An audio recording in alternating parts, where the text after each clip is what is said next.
감사드립니다. 아버지 사랑으로 이 나라와 이 민족을, 우리의 교회를, 우리의 가정을, 우리의 자녀들의 삶을 하나님께서 지켜주실 줄 믿습니다. 하나님께서는 어떻게 하면 지켜주신다고 말씀하셨어요. 아무것도 염려하지 말고 다만 모든 일에 기도와 간구로 너희 구할 것을 감사함으로 하나님께 아뢰라. 그리하면 모든 지각에 뛰어난 하나님의 평강이 그리스도 예수 안에서 너희 마음과 생각을 지키시리라.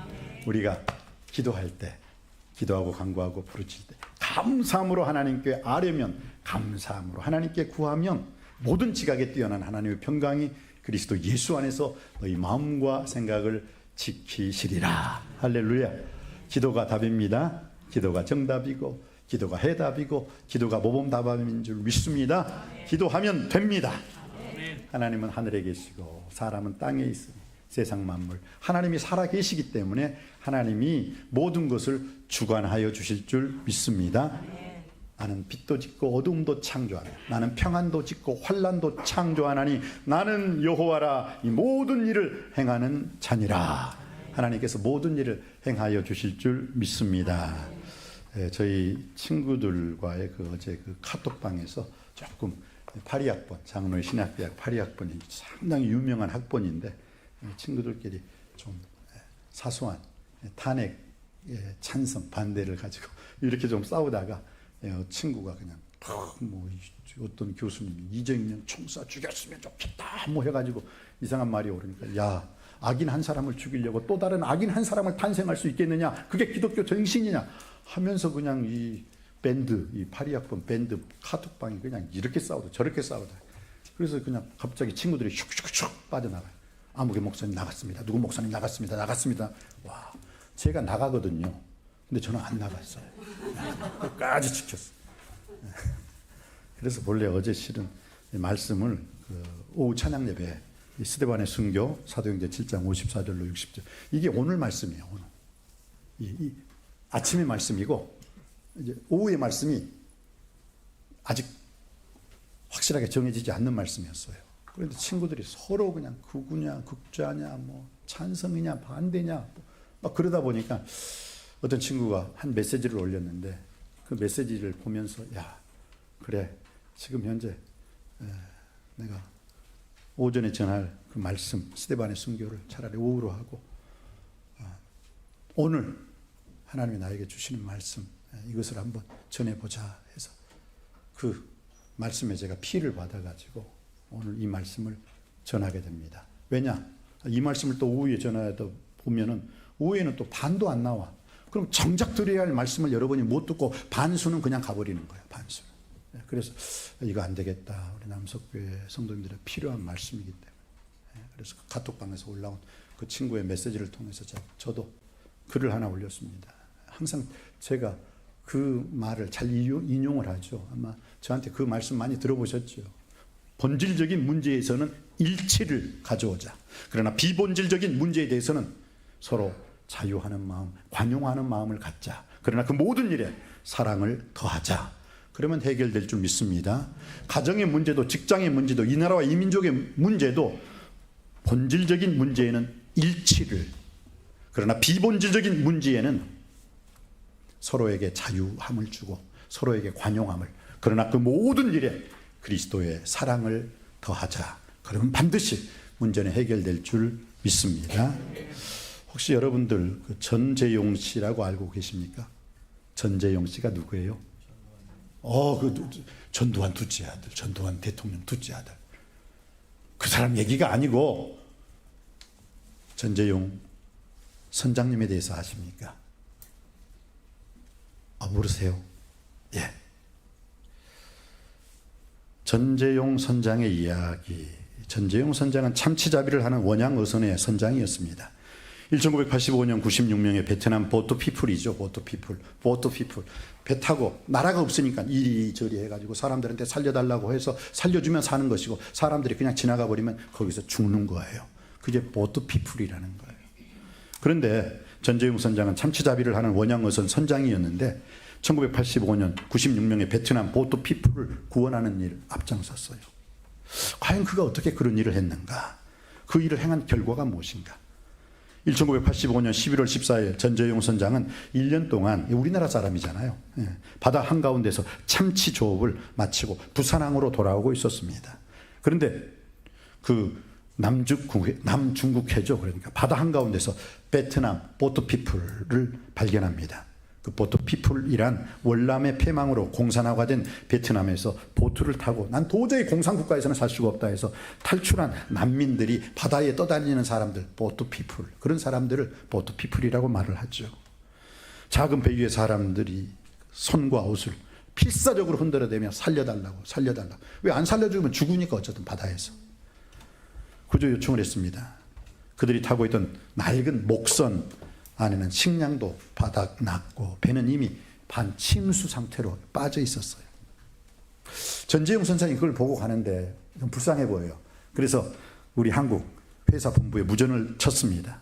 그러나 회사에서 오는 답은 절대로 관여하지 말라. 상관하지 말라. 그냥 한국으로 와라. 그건 우리하고 상관이 없지 않느냐. 그들이 죽든 말든 그냥 와라.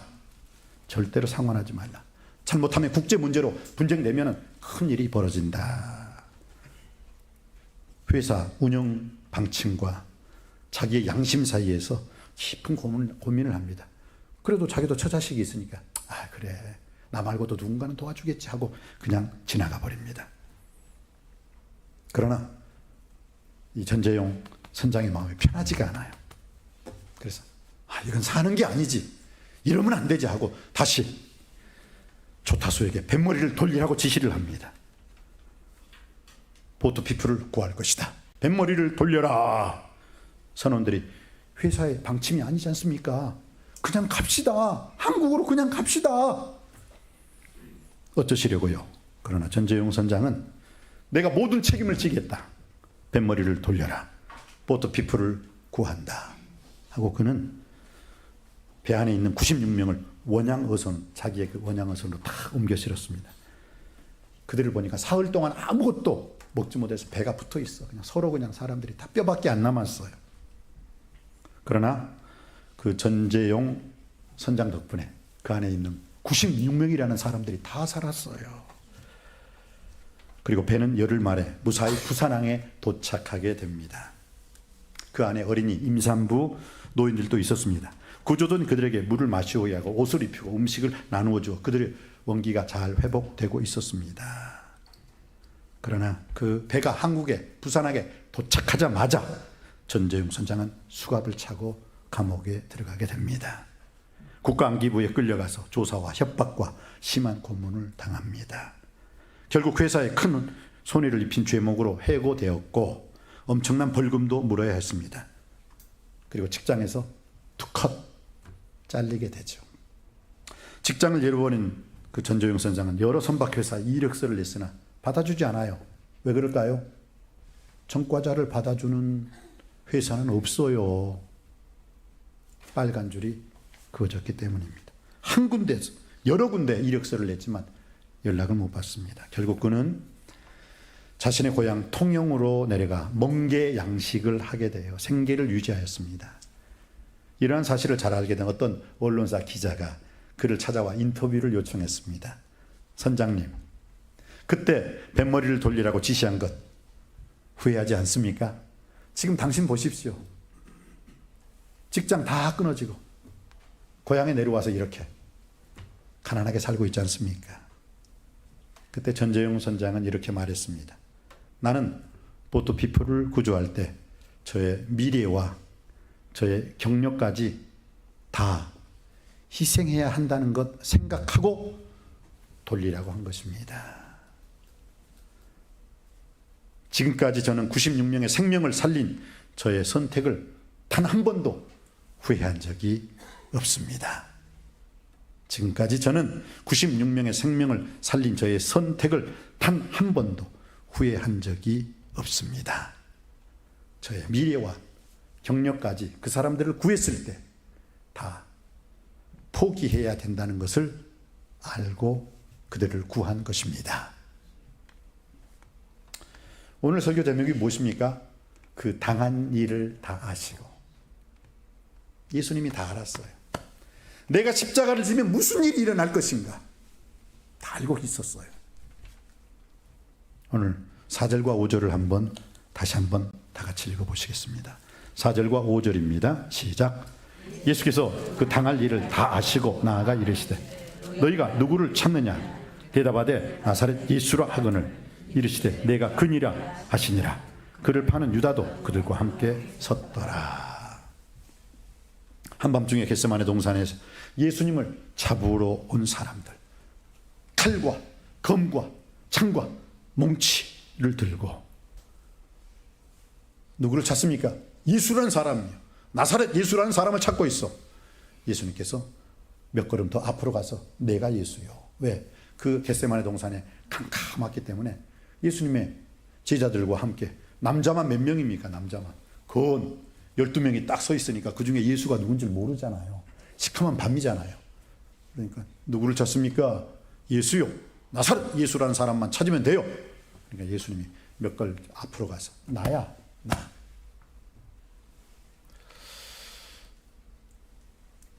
예수님은 대제사장들의 하수인들에게 잡혀가면 어떤 치욕과 불의와 고난을 당할 것을 뻔히 잘 아시고도 예수님은 도망간 게 아니라 순순히 잡히셨습니다. 잡혀가면 결국 빌라도 총독에게 넘겨질 것이고, 빌라도는 자기 권력을 가지고 사람들의 눈치를 봐가면서 예수님을 분명히 십자가에 사형 선고 내릴 거 뻔히 알면서도 예수님은 잡히셨습니다. 빌라도 앞에서 자기 변명이나 변호하지 않으셨습니다. 십자가의 죽음이 어떤 고통 속에 죽는 죽음이라는 걸 뻔히 다 알면서도 예수님은 내가 예수요 라고 말씀하셨습니다. 그리고 난 다음에 참 놀라운 말씀이 있죠. 내가 예수요 그러면서 그들하고 딜을 해요. 딜. 겟세마네 동산에 잡히는 와중에도 참 예수님 멋진 분이셔요. 오늘 성경 말씀 한번 볼까요? 예수님이 8절 말씀 한번 읽어보시겠습니다. 시작.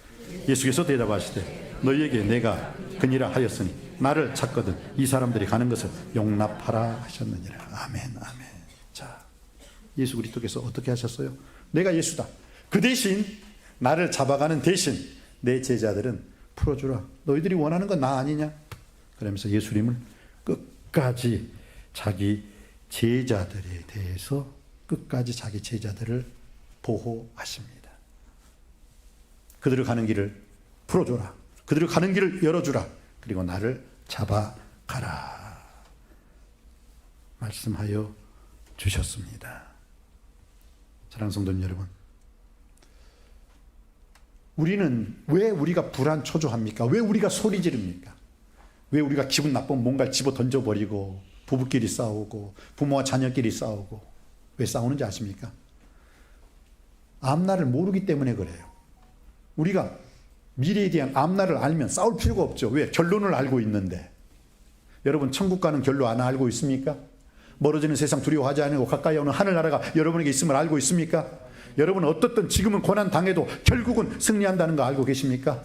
생각한데 현재의 고난은 장차 우리에게 나타날 영광과 좋게 비교할 수 없도다 믿습니까? 근데 왜 그렇게 슬퍼하세요? 왜 그렇게 힘들어하시고 왜 그렇게 소리 지르세요? 왜? 모르니까 소리 지르는 거 아닙니까? 자신 없으니까 소리 지르는 거 아니에요. 우리는 알지 못하는 앞날 때문에, 알지 못하는 미래 때문에 경솔합니다. 조급하고 불안해하고 초조해합니다. 큰 소리도 치고 탓도 해보는 거예요. 남 탓도 해보고 자식 탓도 해보고 부모 탓도 해보고 화를 내고 성내고. 왜 그럴까요? 내일 일을 알지 못하기 때문에 그래요. 결론을 뻔히 아는 사람은요 웃어요. 왜? 뻔히 아는데. 결국 나는 죽으면 천국인데. 그 사실을 아는 사람은요 오늘 또 웃을 수 있는 줄 믿습니다. 다음 날이 어떤 일이 일어날지를 모르는 사람들, 그 사람들이 화를 내는 거예요. 그 사람들이 분노하는 거예요. 그 사람들이 뭔가를 집어 던지고 허풍을 떨기도 하고 과장을 하기도 하고 엄살 부리기도 하고 누군가를 마주마고 욕하는 이유가 뭔지 아세요? 모르니까. 그러나 내일에 대한 정답, 내가 어떻게 살아가야 할 것이라는 것, 분명한 정답을 아는 사람은 절대 화내지 않습니다. 왜냐하면 하나님의 살아계심을 믿기 때문입니다. 하나님의 함께하심, 하나님의 역사하심, 하나님의 구원하심, 하나님 축복하심과 하나님이 나와 항상 함께하심을 믿기 때문인 줄 믿습니다. 사람은 모르기 때문에 그렇게 짜증내고 불평하고 불만하고 화를 냅니다. 그러나 우리 주님은 다가올 고통과 수치와 외로움을 다 아셨기에 당당하게 앞으로 나가서 내가 나사렛 예수요 내가 예수니라 라고 말씀하셨습니다. 왜 그랬을까요? 얼마든지 피할 수 있었고 얼마든지 침묵할 수도 있었고 얼마든지 차단할 수도 있었습니다. 그런데 왜 내가 예수요 하고 도살장으로 끌려가는 어린 양처럼 자기 목숨을 내주었을까요? 그것이 오늘 9절 말씀에 있습니다. 9절 말씀 우리 다 같이 받들어 있기를 원합니다. 시작. 이는 아버지께서 내게 주신 잔 중에 하나도 잃지 아니하였사옵나이다 하신 말씀을 응하게 하려 하십니다. 하나님께서 당신에게 주신 백성 한 사람이라도 지옥 가지 않고 다 천국 백성 되기 위해서 예수님께서는 자기가 십자가를 당당하게 지실 수가 있었어요. 아버지께서 내게 주신 잔, 그 잔을 나는 마시기 위하여서 당당하게 내가 예수요 라고 겟세마네 동산에서 자기의 제자들을 보호해 주시고 자기의 제자들을 풀어주시고 예수님이 그 무리들에게 의해서 잡혀가실 수밖에 없었습니다. 겉으로 보기에는요 예수님이 잡히신 이유가 대제사장의 시기와 질투 때문인 것처럼 보입니다. 가룟 유다의 배신 때문인 것처럼 보입니다. 빌라도 총독의 비겁함 때문에 십자가에 죽으신 것처럼 보입니다. 아닙니다. 이 잔은 가야바가 주는 것도 아니고 가룟 유다가 주었던 것도 아니고 빌라도가 주었던 것도 아닙니다. 그 잔은 아버지, 사랑하는 하나님 아버지가 사랑하는 아들에게 주신 잔이기 때문에 예수님은 그 잔을 기꺼이 감사하며 마실 수가 있었습니다. 그게 자식된 도리이기 때문입니다. 그렇기 때문에 예수 그리스도께서는 겟세마네 동산에서 어떻게 기도해 주셨습니까? 땀방울이 빗방울이 되도록 기도하시면서 아버지여 내 뜻대로 마옵시고 아버지의 뜻대로 이루어지기를 원하나이다. 사랑하는 성도님 여러분, 누가 예수냐라는 대제사장들 하수인 앞에서 예수님은 그 당할 일을 뻔히 다 아시고도 앞으로 당당하게 내가 예수요 내가 나사렛 예수니라 당당하셨습니다. 당당하게 행동하실 수 있었던 것은 예수님이 단단한 의지를 가지고 계셨기 때문입니다. 여러분, 시인 박노해라는 분이 계십니다.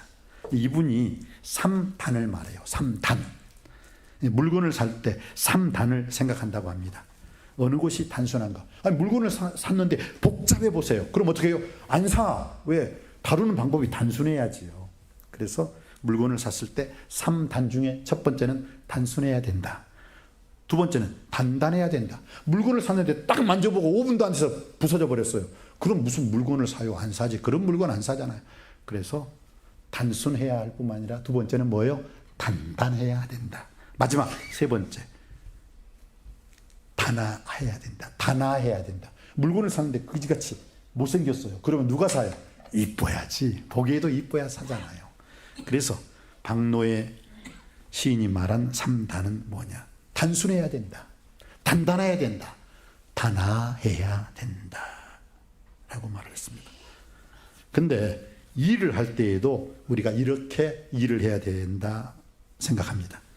단순하게, 단단하게, 단아하게 일을 해야 할 것입니다. 사람을 볼 때에도 이 3단이 필요합니다. 그의 생각은 단순한가? 그의 의지는 단단한가? 그리고 그의 말과 행동은 단아한가?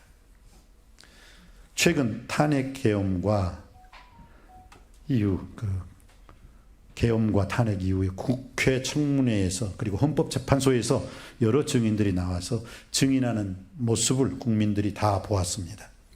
어떤 증인의 말은 단순했습니다. 그러나 어떤 증인의 말은 단순하지 못하고 이 말했다 저 말했다 저 말했다 이 말했다 오늘은 이 말했다 내일은 저 말했다. 그러나 어떤 증인은 당당했습니다. 그러나 어떤 증인은 또 당당하지 못했습니다. 오직하면 어떤 국회의원이 당신이 군인이냐고 그런 말을 들을 정도였잖아요. 저는 그 모습을 보면서 내 자신의 모습을 한번 생각해 봤습니다. 내 모습이 저렇게 온 세상 앞에서 TV 앞에서 모든 언론 앞에서 내 모습이 쫙 비춰졌을 때 내 모습이 저렇게 생중계된다고 했을 때 나는 얼마나 단순하게, 명쾌하게 말할 수 있을까? 나는 얼마나 단단할 수 있을까? 그리고 얼마나 단아할 수 있을까? 저는 보트피플을 구조할 때 저희 미래와 경력까지 다 희생해야 된다는 것을 알고 있었습니다. 그러나 지금 저는 96명의 생명을 살리는 저의 선택을 딱 단 한 번도 후회한 적이 없습니다. 라고 말했던 전재용 선장님. 그 당할 일을 다 알고서도 자기는 96명을 구했어요. 그로부터 17년이 지났습니다. 17년이 지난 어느 날 뜻밖의 편지 한 통이 날아왔습니다. 미국에서 온 편지인데 발신인의 이름이 피터 누엔이란 사람입니다. 피터 누엔. 내용을 읽어보니 그때 보트피플로 구조를 받았던 베트남의 소년, 그 어린 소년이 자랐어요. 그 피터 누엔이라는 그 어린 소년이 자랐어요. 난민으로 인정을 받아 미국으로 건너가서 열심히 공부해서 크게 성공을 하게 됩니다. 그때 구조받은 베트남 난민들을 함께 모아서 정말 자기들을 구원해 준 그 사람이 없었으면 참 오늘의 내가 없었다라고 생명의 은인을 찾기 시작했습니다. 그래서 자기를 구원해 준 참치 원양어선 그 광명 87호 원양어선 선장 전재용 선장님을 찾았습니다. 끝까지 찾았습니다. 몇 년 동안 찾았습니다. 수소문 끝에 전재용 선장이 통영에 살고 있다는 사실을 알게 되며 편지를 보낸 것이었습니다. 얼마나 감격스럽고 얼마나 반가운 일이었습니까? 그로부터 몇 년 후 2004년 8월 5일 LA 항공에서 피터 노엔과 전재용 선장과의 드라마틱한 극적인 만남이 이루어졌습니다. 그 자리에 그때 구조받은 베트남 난민 10명과 한인 사회의 그 인사들이 대거 참석했습니다. 그리고 전재용 선장님의 부인과 딸도 기쁨으로 참여했습니다. 이 사실이 세상에 알려지면서 베트남 난민들이 직접 유엔의 노벨 평화상으로 불리우는 유엔 난센 난민상에 전재용 선장님을 추천을 하고 바로 유엔에서는 이 정도 사람이라면 충분히 노벨 평화상 즉 유엔 난센 난민상에 받을 수 있는 자격이 있다 해서 그에게 전재용 선장을 추천하여 상을 받게 해 주었습니다. 그때 수상소감을 한마디 해달라는 기자에게 전재용 선장은 겸손하게 내가 아니래도 다른 사람이 이 일을 했을 것입니다 라고 겸손하게 대답했습니다. 그런데 말입니다. 전재용 선장님이 이 보트피플 사람들을 구원하기 전에 25개의 배가 그냥 나 몰라라 하고 25개의 배가 숑숑숑 다 지나가 버렸어요. 26번째 되어서 전재용 선장을 만나서 그들이 살게 된 것입니다. 내가 아니라 누구라도 이런 일을 행했을 것입니다. 과연 오늘 이 시대 그 누구라도에 저는 우리 남석교회 성도님들은 다 포함될 수 있게 되기를 주님의 이름으로 축복합니다. 성경은 말합니다. 의인은 결코 버림을 받지 아니한다. 시편 37편 25절 26절입니다. 내가 어려서부터 늙기까지 의인의 버림을 당하거나 그의 자손이 걸식함을 보지 못하였도다. 그는 종일토록 은혜를 베풀고 꾸어주니 그의 자손이 복을 받을지어다. 여러분, 의인의 자손이 가난하게 사는 것 성경은 한 사람도 없다라고 말씀하고 있습니다. 96명의 생명을 자기 목숨보다도 더 아꼈던, 그래서 자기의 모든 것을 다 포기하고 보트피플 96명을 살려줬던 전재용 선장은 하나님으로부터 상을 받았을 뿐만 아니라 세상 앞에서도 인정받는 사람이 되었습니다. 다시 한번 오늘 본문 4절과 5절 말씀, 예수께서 그 당할 일을 다 아시고 나아가 이르시되 너희가 누구를 찾느냐 대답하되 나사렛 예수라는 사람을 찾는도다. 내가 그다. 나를 잡아가라. 그 당한 일을 다 아시고도 내 몸을 맡기고 당한 일을 알고서도 그에게 붙잡혀주고 있는 것은 결코 아무나 할 수 있는 일은 아닙니다. 내 마음으로는 불가능하지만 아버지의 마음을 소유할 때 그게 가능하고, 부모님의 마음을 소유할 때, 예수님의 마음을 소유할 때만 그게 가능하게 될 줄 믿습니다. 그런데 요즘 우리 부모님의 마음, 이런 부모님의 마음을 가진 사람들이 없어요. 참 저도 어렸을 때 뭐가 좀 잘못하면 우리 어머니가 처녀리 이리 와. 내 눈 봐, 내 눈. 이놈 자식. 너 이거 훔쳐갔지? 막 하고 아주 그냥 닥달해가지고 제가 어머니의 눈앞에서 꼼짝 못하고 회개한 일이 있습니다. 자녀들이 뭐라고 말하면 자기 변명을 하기만 하면 내가 속을 줄 아느냐 이놈아. 내가 네 속을 다 안다. 내가 네 머리 꼭대기에 올라가 있어 이놈아. 너 조심해 너. 참 속아주면 안 됩니까? 알고도 당해주면 안 되겠습니까? 어른이 뭘까요? 알고서도 모른 체하고 알고서도 기다려주고 알고서도 허물과 부족함을 끝까지 참아주며 사랑해주는 것, 이게 어른의 모습이 아니겠습니까? 우리 주님은 그 당할 일을 다 아시고서도 뒤로 물러나지 아니하시고 앞으로 당당히 나가서 제자들을 가는 길을 열어주면서 자기가 잡히셨습니다. 자기가 그 당할 일을 다 아시고도 물러나지 아니하고 앞으로 나아가서 십자가의 길, 희생의 길, 섬김의 길, 사랑의 길을 걸어가셨습니다.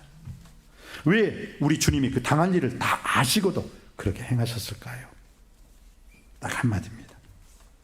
나를 따라오라고, 나를 닮으라고, 나처럼 살라고. 아무든지 나를 따라오려거든 자기를 부인하고 자기 십자가를 지고 나를 쫓을 것이니라.